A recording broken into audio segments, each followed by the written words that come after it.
Tonight you're waking up in Victorian England. The first thing you notice is not the light, but the smell. Coal smoke hangs in the air, drifting through the tiny gap around your bedroom window. It mixes with the damp scent of rain-soaked brick, horse manure from the street below, and the faint aroma of burning wood from hundreds of nearby fireplaces. Outside, the city is already beginning to stir. Iron wheels clatter across uneven cobblestones. A milk cart creaks its way down the narrow street. Somewhere in the distance, the whistle of a factory cuts through the cool morning air. You slowly open your eyes, stretch beneath thick wool blankets, and prepare for another ordinary day. Or at least what the people around you believe is ordinary. Before you leave this small room, you'll cover your face with cosmetics that may quietly contain poison. When your head begins to ache later this morning, someone will kindly offer you a bottle filled with opium. If a child nearby starts crying, another bottle will promise peaceful sleep in only a few spoonfuls. And should you develop a painful toothache, the local pharmacist may recommend something that modern hospitals keep under strict control: cocaine. No one around you gasps in surprise. No one whispers about danger. Doctors recommend these products. Newspapers advertise them. Families trust them. In fact, millions of respectable Victorians use them every single day without giving them a second thought. Tonight we'll spend one ordinary day wandering through Victorian England, uncovering the dangerous beauty routines, remarkable medicines, and surprising everyday habits that seemed perfectly normal nearly 150 years ago. Before we begin our journey through the foggy streets of 19th-century London, I'd really appreciate it if you took a moment to like this video and subscribe if you enjoy relaxing history that helps you unwind before sleep. Your support allows this channel to continue exploring fascinating moments from the past, one peaceful story at a time. Now dim the lights, settle into a comfortable position, and let your imagination carry you back to Victorian England. During tonight's journey, you'll prepare for the day using beauty products that promised elegance but sometimes delivered slow poison instead. You'll visit a pharmacy where shelves are filled with mysterious bottles containing ingredients that modern doctors would never casually recommend. You'll discover why exhausted parents trusted soothing syrups for restless babies, why respectable ladies carried tiny bottles of medicine in their handbags, and why many physicians believed they had finally discovered miraculous cures for pain. Most importantly, you'll experience all of this through the eyes of someone who has no reason to suspect that anything is unusual, because to the Victorians, this is simply life. Morning arrives slowly. A pale ribbon of sunlight pushes through London's smoky sky, struggling to reach the narrow streets below. The city has grown enormously over the past few decades. Thousands of families crowd into brick houses that stand shoulder to shoulder, their chimneys constantly breathing dark clouds into the air. Laundry hangs between buildings like tired flags, while shopkeepers unlock heavy wooden doors in preparation for another busy day. You wash your face using cool water poured from a ceramic basin resting on a wooden stand beside your bed. There are no brightly lit bathrooms or steaming showers waiting for you. Instead, every task requires patience. Water must be carried. Fires must be maintained. Even warmth is something that cannot be taken for granted. As you stand before a polished mirror, you notice something curious. The person staring back at you seems almost disappointed by perfectly healthy skin. In Victorian society, healthy color isn't always admired. Instead, pale skin has become one of the greatest symbols of beauty. A face untouched by the sun suggests refinement. It quietly tells the world that you spend your days reading, sewing, attending social gatherings, or managing a comfortable household, rather than laboring outdoors beneath the harsh summer sun. Looking pale is not merely fashionable, it is respectable. Across England, countless women begin each morning hoping to appear just a little lighter than they did the day before. Some rely on simple rice powders, others use zinc-based cosmetics.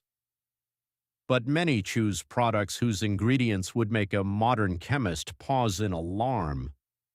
A small porcelain jar sits neatly on your dressing table. Its label promises a flawless complexion, smoother skin, and a youthful appearance admired throughout London society. The powder inside feels wonderfully soft between your fingertips. It spreads evenly across the skin. Tiny imperfections seem to disappear almost instantly. Freckles become less noticeable. The complexion appears brighter. Friends compliment one another on how elegant and refined they look after using similar products. Few stop to ask what actually makes the powder so effective. The answer, hidden quietly inside the jar, is often lead. Not every cosmetic contains it, but enough do that doctors of the time will eventually begin noticing strange illnesses among regular users. For now, however, those warnings remain distant whispers. The mirror reflects only beauty, not danger. And as you reach for the next small bottle resting beside the powder, you have no idea that today's beauty routine is about to become even stranger. The next bottle on your dressing table is much smaller. It fits comfortably in the palm of your hand, made from dark glass with an elegant paper label carefully printed in flowing black letters. The directions are simple. Apply a small amount before bed, avoid the eyes, and enjoy a clearer, smoother complexion. Promises like these are everywhere in Victorian England. Walk through almost any busy shopping street and you'll find advertisements praising miraculous beauty creams, complexion lotions, fragrant soaps, and powders that claim to erase freckles, brighten dull skin, and restore youthful beauty. Many of these products genuinely seem to work, at least for a while. Some of the most fashionable creams owe their popularity to a substance that modern medicine now treats with extreme caution: mercury. Today, the word immediately brings images of warning labels and protective equipment. To many Victorians, however, mercury is simply another useful ingredient. Doctors prescribe it for various illnesses. Chemists sell it without much concern. Beauty companies quietly include it in products designed to remove blemishes and lighten the skin. Each application seems harmless. The cream feels cool as it touches your face. Its pleasant fragrance hides any hint of the powerful metal mixed inside. Day after day, customers admire the results without realizing that prolonged exposure may gradually damage the body in ways no mirror can reveal. Yet few people suspect anything unusual. If respected doctors recommend it, surely it must be safe.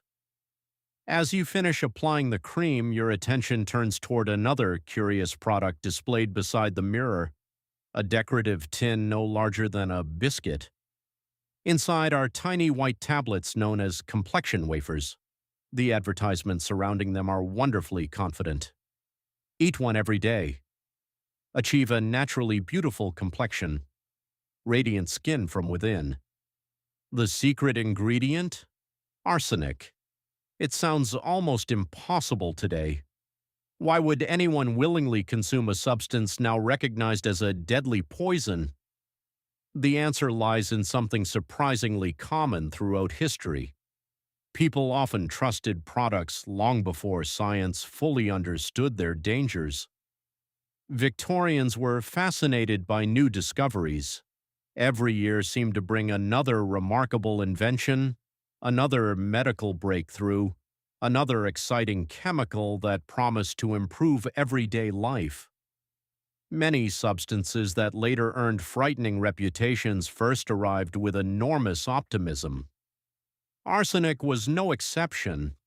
In tiny amounts, some manufacturers claimed it improved the complexion, brightened tired skin, and created the healthy appearance admired by fashionable society.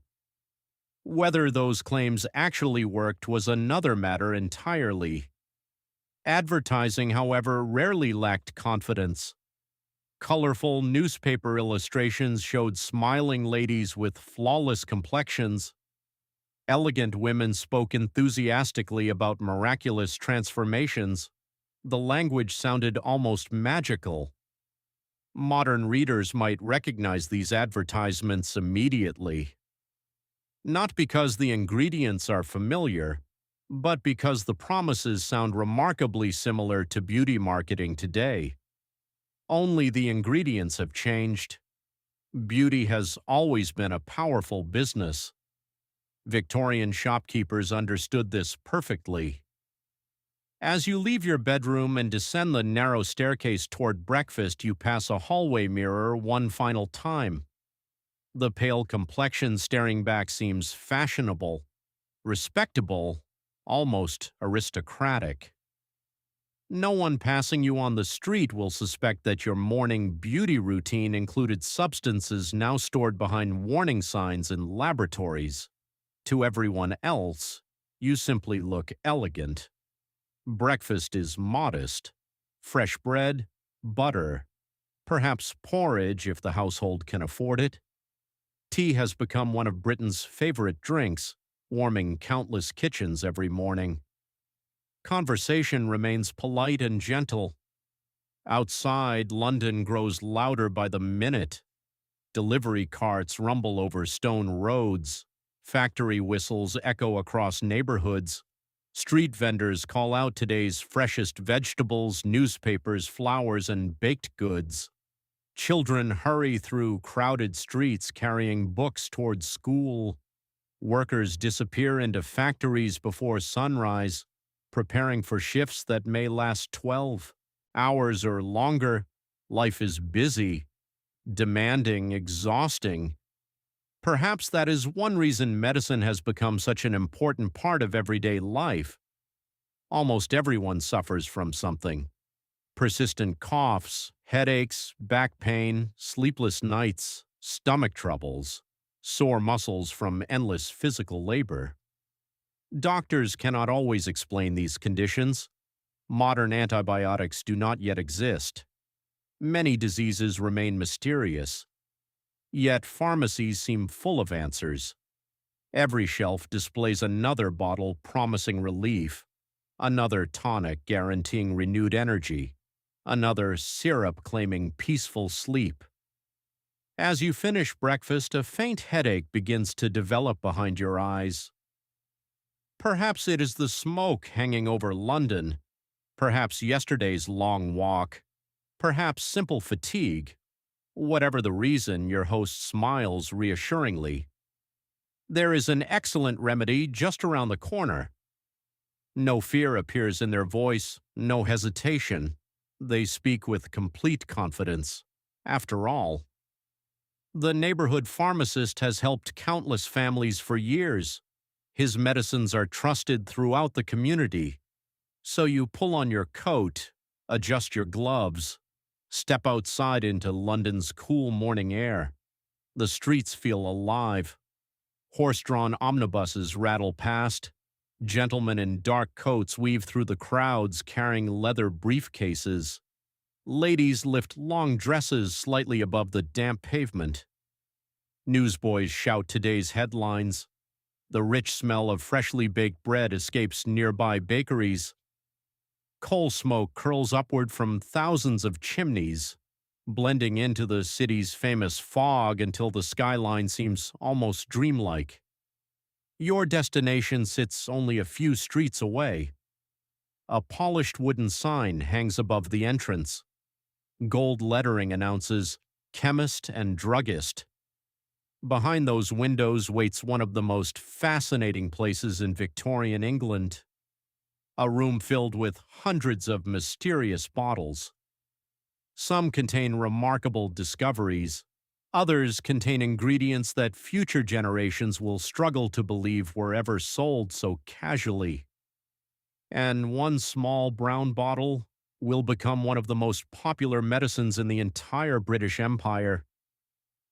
Its name is laudanum. A small brass bell rings softly above the door as you step inside the chemist's shop. Almost immediately, the noise of London fades away. The clatter of carriage wheels becomes little more than a distant murmur beyond the thick glass windows. Inside, everything feels calm, quiet, almost comforting. Tall wooden shelves stretch from floor to ceiling, disappearing into shadows near the dark oak beams overhead. Every shelf is crowded with glass bottles of different shapes and sizes. Some are filled with clear liquids that sparkle in the morning light. Others contain deep amber syrups, bright green tinctures, pale powders, or tiny dried herbs carefully stored inside labeled jars. The room smells unlike anywhere you've visited before. Lavender, peppermint, camphor, alcohol, freshly ground herbs. A faint sweetness drifts through the air, mixed with the rich scent of polished wood that has absorbed decades of medicine and mystery. Behind a broad wooden counter stands the pharmacist. His dark waistcoat is perfectly pressed. Round spectacles rest comfortably upon his nose. Without looking hurried, he greets every customer with quiet confidence, as though every illness has a solution waiting somewhere among the hundreds of bottles surrounding him. For many Victorians, that confidence is enough. Doctors certainly exist, but visiting one can be expensive. Appointments may require time that working families simply don't have. The local pharmacist is often the first person people consult when something feels wrong: a cough, a fever, poor sleep, an aching back, a restless child. The pharmacist listens patiently, nods thoughtfully, then reaches for a bottle. There is something reassuring about watching him work. Each movement feels practiced, measured, precise. Tiny brass scales rest beside folded paper packets used for powders. Mortars and pestles wait nearby for grinding herbs into fine mixtures. Labels are written carefully by hand in elegant ink, giving every bottle an appearance of authority. You explain that you've developed a headache. Nothing severe, just an uncomfortable pressure behind your eyes. The pharmacist smiles kindly. Without hesitation, he turns toward a shelf that seems to receive more attention than almost any other. From it, he selects a small brown glass bottle. He places it gently upon the counter. Across the front, a single word appears in neat black lettering: laudanum. Inside the bottle is a simple mixture: alcohol and opium. Today, those words would likely stop a conversation in Victorian Britain. They inspire confidence. The pharmacist explains that only a few drops are needed, enough to calm pain, ease a troublesome cough, quiet restless nerves, relieve stomach cramps. Electric lighting, central heating, and shelves filled with carefully tested medicines. Victorian parents had none of those advantages. Many mothers worked extraordinarily long hours. Some cleaned wealthy homes, others washed clothes by hand.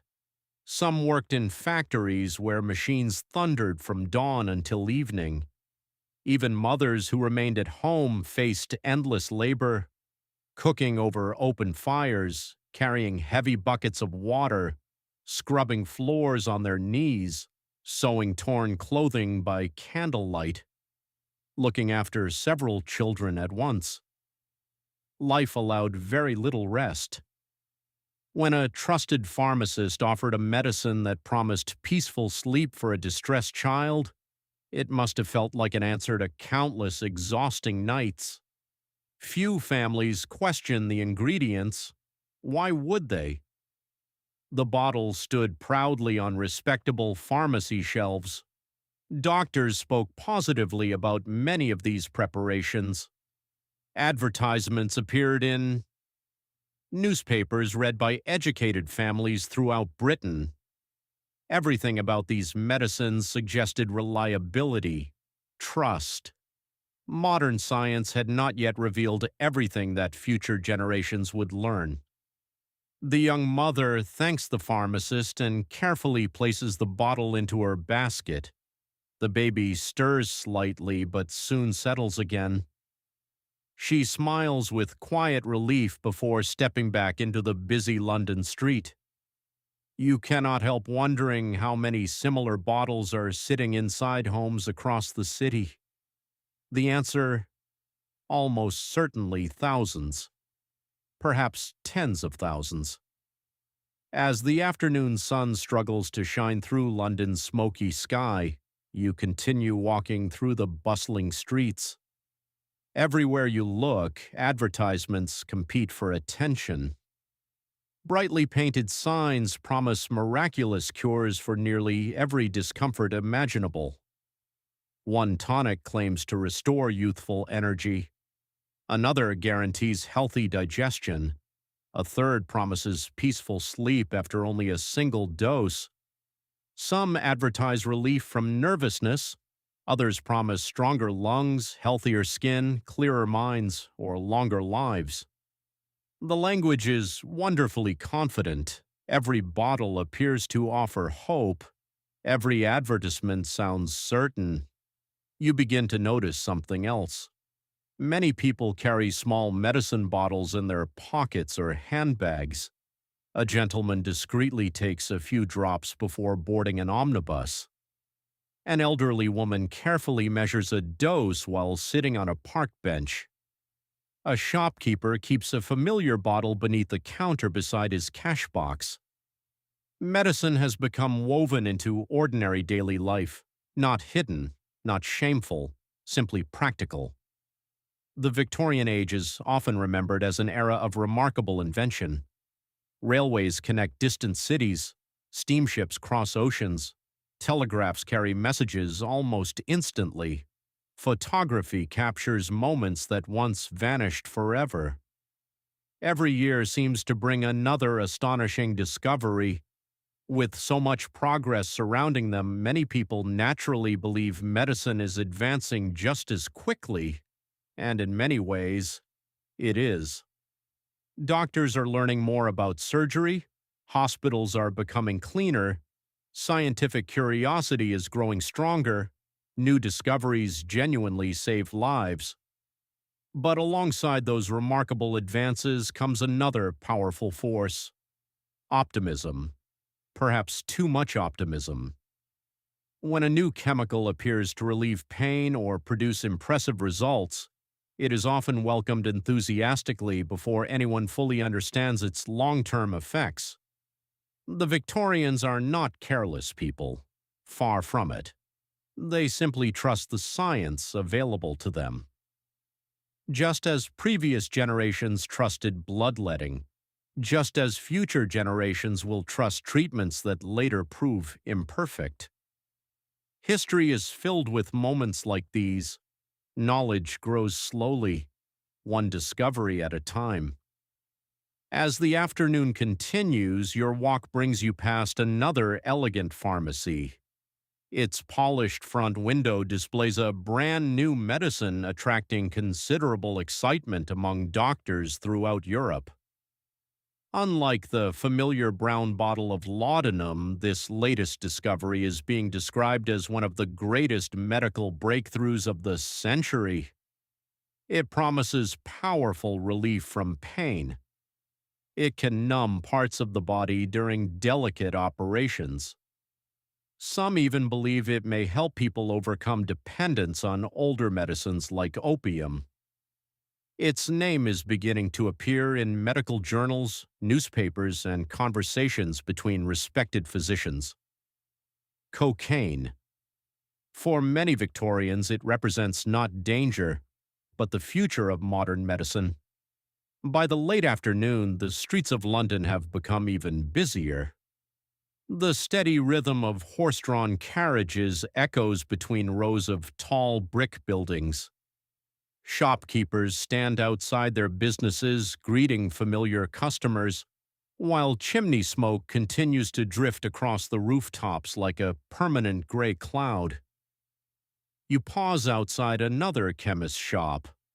Unlike the older pharmacy you visited earlier, this one proudly displays its newest medicines in the front window. Bright labels promise modern scientific discoveries. Glass bottles gleam beneath the afternoon sunlight. Everything about the display suggests progress. Victorian Britain is living through an age of invention. Railways shrink distances that once took days to travel. Steam engines transform industry. Electric lighting is beginning to appear in some places. Scientists publish exciting discoveries almost every year. Naturally, people believe medicine is advancing just as quickly. Among the newest discoveries attracting attention is a remarkable white powder. Doctors describe it as a breakthrough. Medical journals praise its usefulness. Patients speak positively about its effects. Its name is cocaine. Today, the word carries heavy associations. In the 19th century, however, it enters medicine with a very different reputation. Researchers discover that it can numb parts of the body remarkably well. For the first time, certain eye operations become far less painful because a few carefully placed drops temporarily remove sensation. Dentists begin experimenting with it for severe tooth pain. Some physicians prescribe it for exhaustion or nervous conditions. Others believe it may even help patients stop using opium by replacing one medicine with another. Looking back, history can seem obvious. Living through it rarely feels that way. Most doctors genuinely believe they are helping their patients. They carefully record observations. They discuss new treatments with colleagues. They attend lectures and read medical journals filled with optimism about the future. Medicine is changing quickly, and every successful treatment strengthens confidence that science will continue solving humanity's oldest problems. Yet history often teaches one difficult lesson. The long-term effects of a new medicine are sometimes invisible at first. A remedy that appears miraculous today may reveal unexpected problems only years later.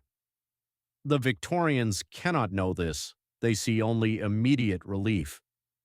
Pain disappears. Operations become easier. Patients feel better. It is enough to inspire confidence. As you continue walking, another display catches your eye. Colorful posters advertise medicines for nearly every imaginable complaint. Headaches, sleeplessness, poor digestion, low energy, nervousness, back pain, women's health, children's coughs. Almost every advertisement promises fast, reliable relief. The language feels strangely familiar.